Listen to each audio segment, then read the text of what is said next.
Dear Erika. As soon as you hear that, dear Erika,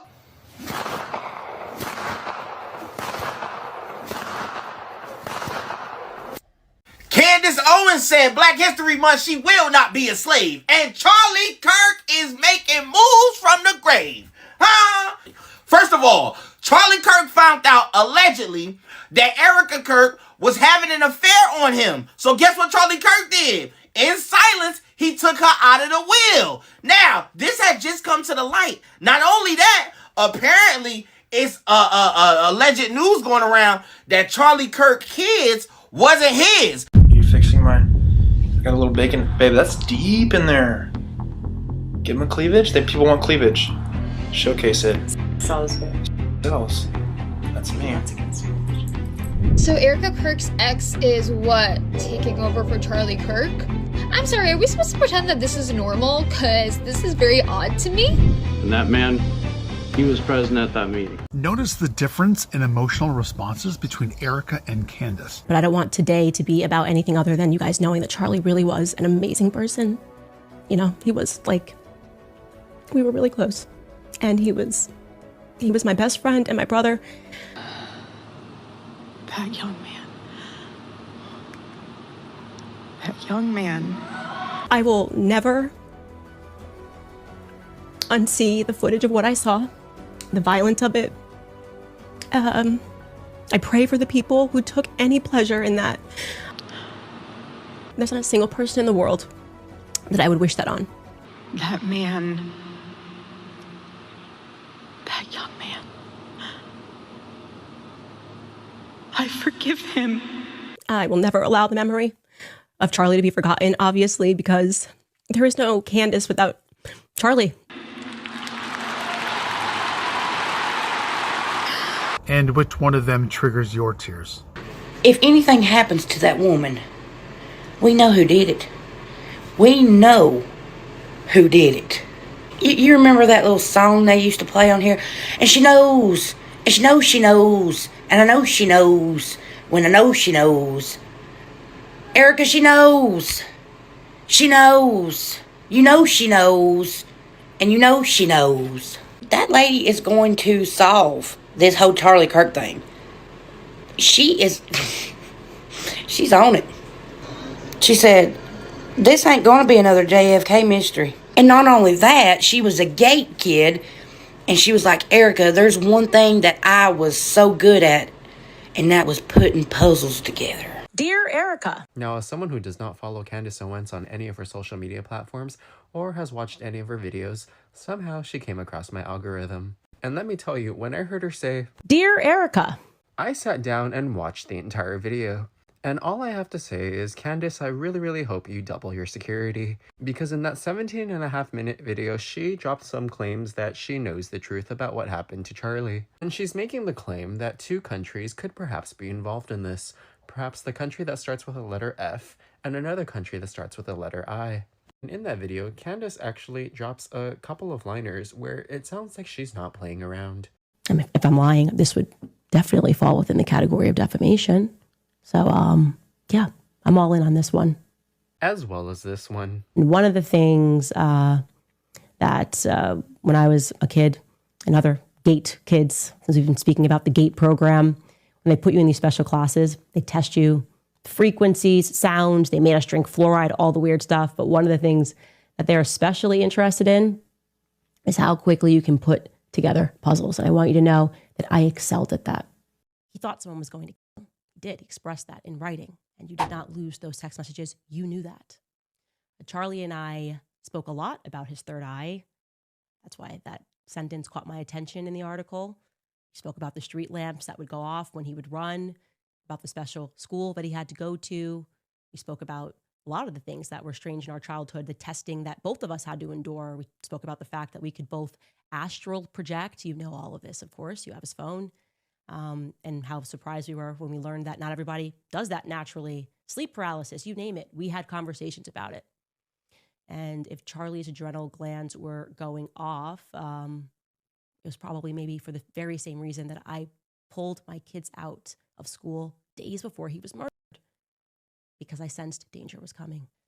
Dear Erika, I thought it best to do this publicly. I think public conversations keep everybody honest.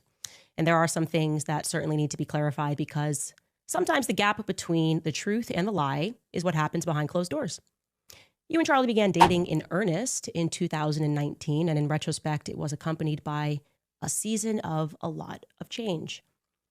For one, I was getting married and virtually, therefore, joined at the hip with my fiance. He was sort of a new third wheel at all of our events. A few months later, on May 1st, the public was informed that I was resigning from my position as the communications director of Turning Point USA. Now, there has been a lot of public speculation as to what led to that decision.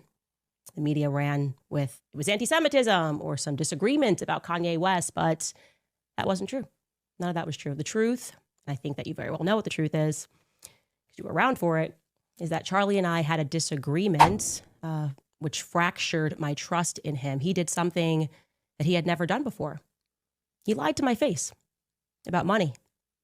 Now, in retrospect, I believe that the manner in which I discovered the lie might have been by design, but there's no need for us to delve into conspiracy when the facts are plain enough.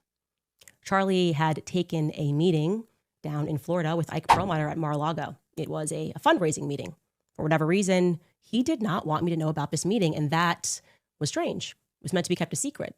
Strange because we had always collaborated on and taken those sorts of meetings together. Anyway, I found out about it, and I decided to ask him casually as we were riding up an elevator at the Trump Hotel in D.C. I said to him, have you heard from Ike recently? And he looked me right in the face just as he was getting off on his floor. And he said, no, I haven't. I haven't heard from him in like 2 weeks. And I then said back to him, really, Charlie, because you had lunch with him yesterday at Mar-a-Lago. And I saw his stomach drop. His entire face looked, as if he was going down a roller coaster. He stuck his arm back in the elevator really quickly and tried to explain it away. He then pivoted toward an apology, but obviously the damage was done. And if I'm being honest, I was as hurt as I was shocked and confused by it because we were close.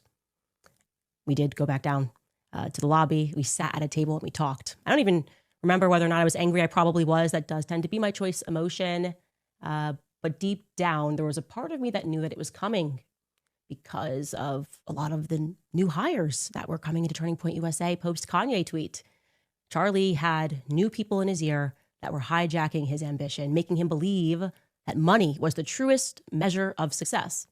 Charlie was a brilliant fundraiser. Everybody knows that, but he was also young.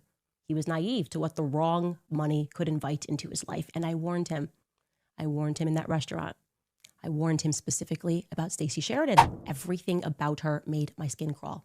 And I suspected she and Tyler had something to do with it. I also warned him about Schaefer Security and Dan Flood. You can check the text messages because you have them. And now I am left wondering, obviously, if Charlie had heeded my advice, if he would still be alive. I've also come to another realization that I missed at that time. Maybe the newest and the biggest influence in his ear. Who was that, obviously? It was you. You were the newest and biggest influence in Charlie's life. You kind of all arrived at the same time. And you too, Erika, you lied to my face as we sat down in that hotel and we spoke for 4 hours. But I want to be clear, it was different. You see, with Charlie, I could forgive him. We were always like brother and sister. We went on tours thereafter. But you didn't do it when you lied. You didn't do it out of naivety. You didn't do it because you were young and being pulled into the wrong direction by bad faith actors. Andrew Colvett was never going rogue. You knew that. Every single evil thing that was done to me was done with your blessing. And I consider the onslaught of attacks that I had to endure, they were evil. Because you knew I was telling the truth, and you authorized people with an incredible amount of money to attack one of the few people in politics who was actually grieving your husband. You knew we had a deep friendship. You knew I was telling the truth about the Catholic thing, about everything. You allowed these people to lie and to say that Charlie and I hadn't spoken since 2019. I mean, it's crazy how much of a lie that was. You authorized it, and I now know that. The question is why? It was so cruel, it was so mean, right? Why impart that on someone who you know, within a sea of snakes, actually cared about Charlie and didn't want anything out of the organization? maybe it's because I was like a loose end, one person that wasn't controlled by an organization. I'd just kind of proven that I'd rather lose everything to say something that I don't believe, least of all for money. I mean, maybe it's also because you have his phone. And when I revealed to the public that he had predicted his own death in remarkable detail, maybe you went back and you read the rest of those messages, the ones that I haven't yet revealed to the public, because in retrospect, those messages they're pretty terrifying because they're precise and it feels prophetic. Charlie was gifted. You know that. I know that. And the government most certainly knew that as well since he was a kid, which is why it was at least very interesting to me that you told the New York Times, something that most people didn't pay attention to, but you told the New York Times the night before his murder, Charlie's, and I'm going to quote this, you said that Charlie's adrenal glands were just going off. He couldn't sleep. I know enough about Charlie to know what that means. That means that Charlie was being bothered. He was probably having visions like he was in 2018, probably a clearer vision than the one that I had that you guys tried to mock, that danger was coming. And I'm going to go ahead and say that it wasn't about a Jezebel article written by some leftist. Please stop saying that because it's not true. I know Charlie, a leftist article didn't upset him in this way. Didn't make him call a priest to pray over him. He thought someone was going to kill him. He did express that in writing, and you did not lose those text messages. You knew that. Charlie and I spoke a lot about his third eye. That's why that sentence caught my attention in the article. He spoke about the street lamps that would go off when he would run, about the special school that he had to go to. We spoke about a lot of the things that were strange in our childhood, the testing that both of us had to endure. We spoke about the fact that we could both astral project. You know all of this, of course. You have his phone. And how surprised we were when we learned that not everybody does that naturally. Sleep paralysis, you name it. We had conversations about it. And if Charlie's adrenal glands were going off, it was probably maybe for the very same reason that I pulled my kids out of school days before he was murdered, because I sensed it was coming. And since we are being open, I also want you to know that it struck me as odd when you said in that interview with Jesse Waters that you wanted Charlie to have a good night's sleep. He was so excited. So you sent him to sleep in his daughter's room. You know, it just registered me as a little bit backwards. If I wanted my husband to have a good night's sleep because of something he had the next day, I'd probably let him sleep in the room and I would sleep in my daughter's room. I flagged that. I also thought what was interesting is that you said the next morning when he snuck in, he grabbed his wedding band. Again, minor detail, but I asked myself, why was his wedding band off? But enough with speculation. Here are the facts. I now have verifiable proof in writing that Justin Strife and you lied to me. You know exactly who Pierre is. Why did Justin Strife say that he had never heard of Pierre? It's crazy. Justin, why would you do that? Justin, you know him. You've met with him. You've personally met with Pierre.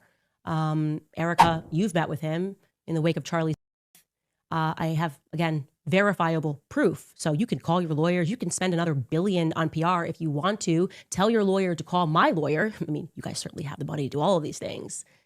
It's not going to wipe away the truth. Okay.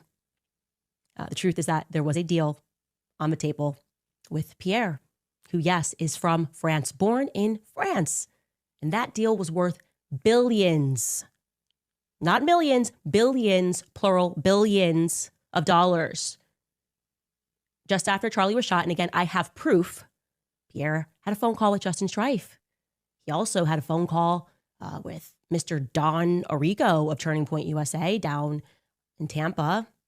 And you know what's really odd? Somehow this French man, Pierre, he knew that Charlie was before the rest of the world did. How did he know that? How did he know before I knew? Especially because he wasn't yet a donor to Turning Point USA. Why was he given so much priority? Frenchman. I'm interested. I know that after Charlie died, that deal went through. Yeah. I mean, if I'm lying, this would definitely fall within the category of defamation. So, yeah, I'm all in on this one. I'm guessing, by the way, regarding this, Pierre, that this might be the reason that the White House never got back to me regarding the French Foreign Legion being involved with Charlie. Because, I don't know, there could be a French angle here. Could this be a motive? Could billions of dollars be a motive? I mean, I'll just ask them immediate questions. My question would be, why would a devout Catholic Frenchman be looking to give billions of dollars to an evangelical organization? Is that not weird? Just objectively weird? Gosh, that's a pretty big investment. Just really care about free market capitalism? What's France got to do with college campuses in America? Full stop. The answer, Erika, is nothing. Nothing. And one of the things that when I was a kid and other GATE kids, since we've been speaking about the GATE program, when they put you in these special classes, they test you frequencies, sounds. They made us drink fluoride, all the weird stuff. But one of the things that they're especially interested in is how quickly you can put together puzzles. And I want you to know that I excelled at that. I was really good at putting together puzzles. I gotta tell you, I think the picture is starting to emerge here. I think I was right. My best guess is that it was Pierre Falcone all along. Of Angola Gate, we talked about it on the show. France, Israel, the United States, this time it would be Egypt rather than Angola, all working together. Maybe they were getting the band back together to traffic because, there's been a lot of trafficking that just keeps coming up in this investigation. These countries, these satellite of countries, you trying to pretend with your billions of dollars, got a PR, we can do all of this. And it was so crazy. Oh my God. A little joke about the Egyptian planes. What? Nothing to see here. This is my theory. There's a lot to see here because you were lying to cover Bibi Netanyahu's tracks. That's very strange. You were there when Bibi Netanyahu called. Andrew told me that Bibi offered to take Turning Point USA to the next level and that Charlie turned him down in the Hamptons at the dinner that you were a part of, but you don't remember that part. You say he's just calling about a letter that Charlie wrote 5 months earlier. The dinner that you thereafter allowed an army of influencers to claim never actually happened, but you were there. Oh, I was there every step of the way. None of this ever happened. Nobody wanted to address Bibi calling. Nobody made any statements about that. Full-blown psyop, psychological operation. Truly, everything that you guys did, not only was it cruel, but I think the real motivation was you just thought you could psychologically break me. Because that's what this whole thing has been. It's been one big psyop. Very well funded because there's a lot of money on the line. If nothing happened in the Hamptons that was out of the usual, why the panic? Because something did happen. Charlie told Bibi Netanyahu no. Bibi, also, Charlie had declined to have Bibi on his podcast. When Bibi went on a little PR tour, Charlie didn't want to have him on the podcast, according to Andrew. So Charlie seems pretty done with Israel, right? You don't want to have on the prime minister of Israel? But the obvious question here at the media is not interested in, but I certainly am, is in exchange for what? Right? In exchange for what was Bibi Netanyahu going to take Turning Point USA to the next level? In exchange for what? And also, how was he planning to get that money into the company? Turning Point was already worth $100 million. Pulls in $100 million annually. What does the next level mean? It sounds like it would have to be billions. Via whom? My guess is Pierre. Erika. I think that there's a reason Pierre knew that Charlie was dead first. I think there's a reason he was a priority. How? Why? I think France and Israel are involved in Charlie Kirk. And I'm going to put that out there with full confidence. I also now have very strong evidence which suggests that you lied about your whereabouts on the morning of September 10th. Little details have been edited. You said that you were accompanying your mother as she was receiving a treatment. Like I said, I now have something which strongly disputes that narrative. So I'll ask you this question on behalf of the world. What the hell happened on September 10th? Why are you guys struggling to get your story straight? Why did you tell Jesse Waters this?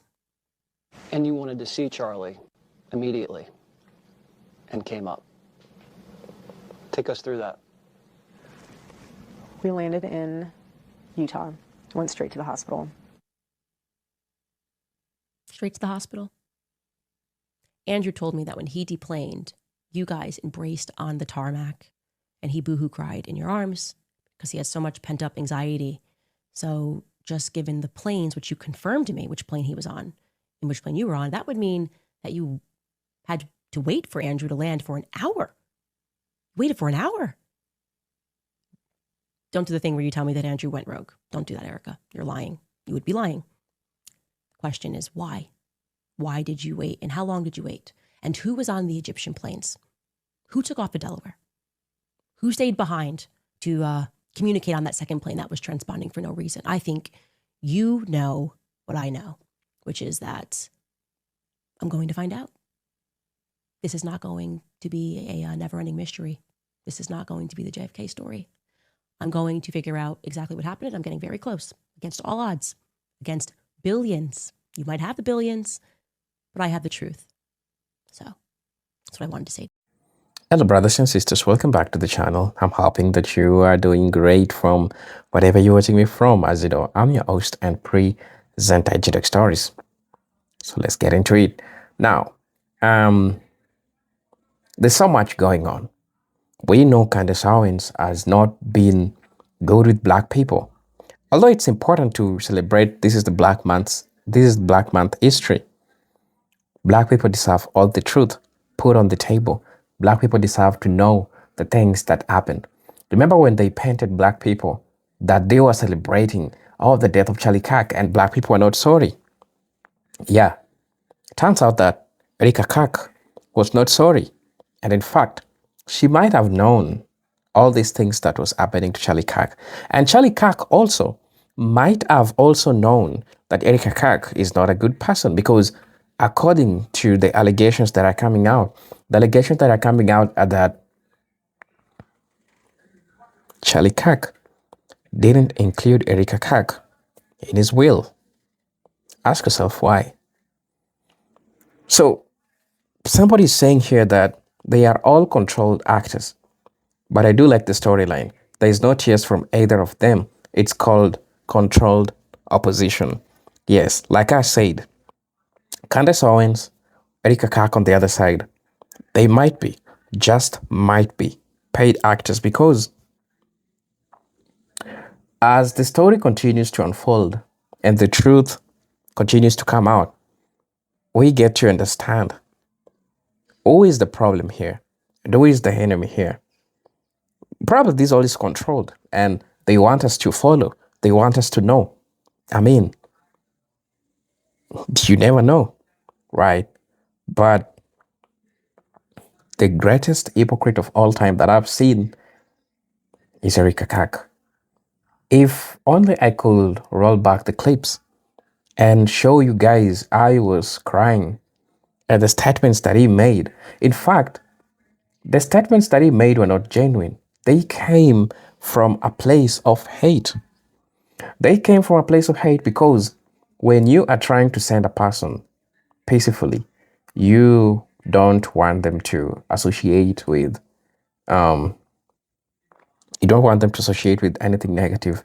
But remember, you are crying for the death of a person, but you are making it like look a little bit more violent because you are claiming war to the Black Americans. You are declaring war to people who are just trying to say the truth, because Charlie Kirk was not a saint. The mainstream media might paint him as a person who is good. Of course, I'm not saying that he was entirely bad or anything, but what I'm trying to say is that he was not that perfect. I think that will be fair, because he had something tied to Israel that I might not say here, but it's the truth. And look, the family of Erika Kirk, all associated with all these things. Somebody saying that Sokandi is willing to die for Charlie. Doesn't she have a family of her own? Why risk your life? Seems to me we don't know everything at all. Seems like such an odd hill to die on. That is something that probably we need to know. That probably they need to let us know.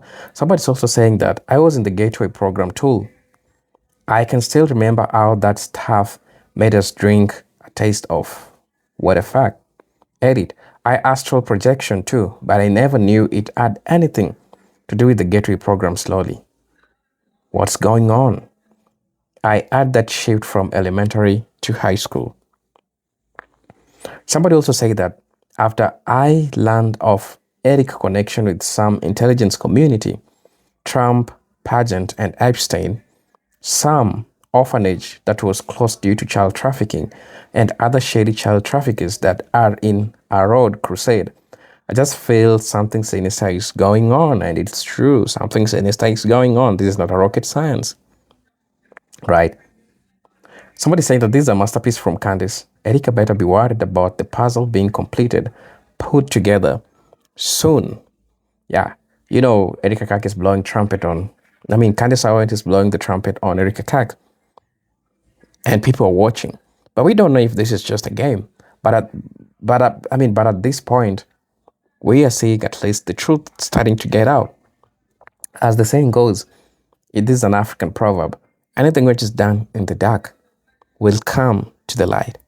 And this is just a tip of the bag ice. So, of the iceberg, sorry. So, she basically admits that her and Charlie were part of the program that basically groomed kids into being who they are today. Kind of reminds me of the movie Salt. I will never support these women.